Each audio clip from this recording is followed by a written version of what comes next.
आमर डिमांड जमिति भारत वर्ष रे अन्य राज्य एसआईआर विरुद्ध रे थिले आमे मध्य आज डिमांड करूछु कोन पाई जो माने सरकारी व्यवस्था रु ओडिया लोक वंचित हेबे 10 लाख रु पाखापाखी 4-5 लाख लोक को बिना एनी विदाउट एनी रीजन तांको कटा जाइछ। एटा आरंभरे 2025 जनवरी मासरे गोटे वोटर लिस्ट अपडेट हेतिला। एबे 1 वर्ष पुरिछ 1 वर्ष भितरे जो भली भाबरे 10 लाख रु अधिक वोट कटिछि तारण माने जानिचंती 2024 निर्वाचन मुताबिक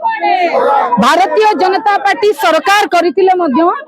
बिजू जनता दल भारतीय जनता पार्टी ठरो अधिक वोट पाइछि।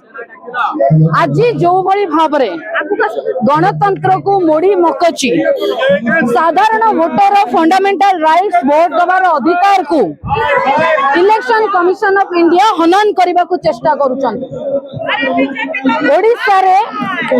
2025 जनवरी मासरे गोटे वोटर लिस्ट अपडेट हेतिला। एबे 1 वर्ष पुरिछ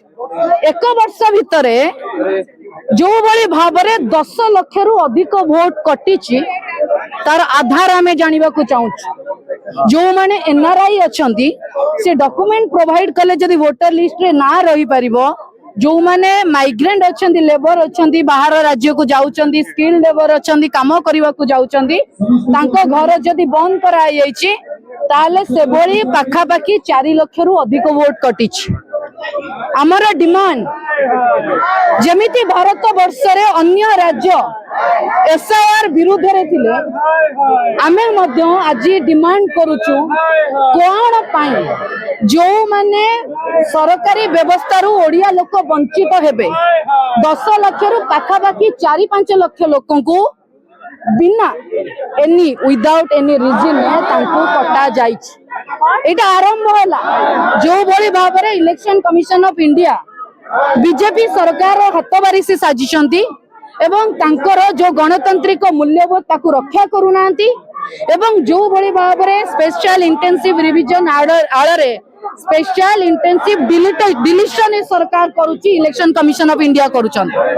जदि गोटे लोकर वोटर लिस्ट ना कटुची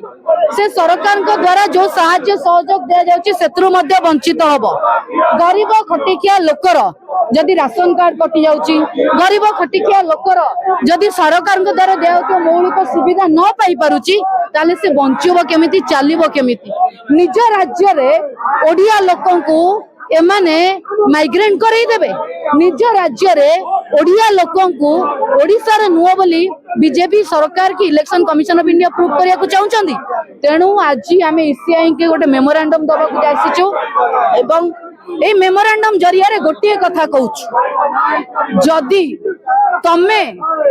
ओडी भारत वर्ष रे रही की दिल्ली रु रिमोट चिपिकी ओडिया लोकन को ओडिया नुवा कि नाही तांको प्रमाणित करबा को चेष्टा करिवो जेमिति अन्य राज्य रे एसआईआर विरुद्ध रे लोक गर्जी थिले आमर एठी मध्य देखिबे साधारण लोक साधारण वोटर ईसीआई को विरुद्ध रे गर्जन करिवे। ईसीआई कर दायित्व गणतांत्रिक दायित्व होउची से माने फ्री एंड फेयर तदारक करिवे नाही कि वोटर को खोजी खोजी की काटिबे। तेणु जदि आ उपरे जथारु जथा शीघ्र कार्यानुष्ठान न निया जाए जो लोगों को इंटेंशनली कटा जायछि तांको आडन न करा जाए एवं जो माने माइग्रेंट लेबर स्किल लेबर बाहर राज्य रे किछि दिन पई काम करिया को जाइछन तांको जदि घरटा बंद अछि कहि काटी दिया जाए ताले आगामी समय रे बिजू जनता दल नवीन पटनायक नेतृत्व रे लड़ाई करिबो एवं ईसीआई को उचित जवाब दबो।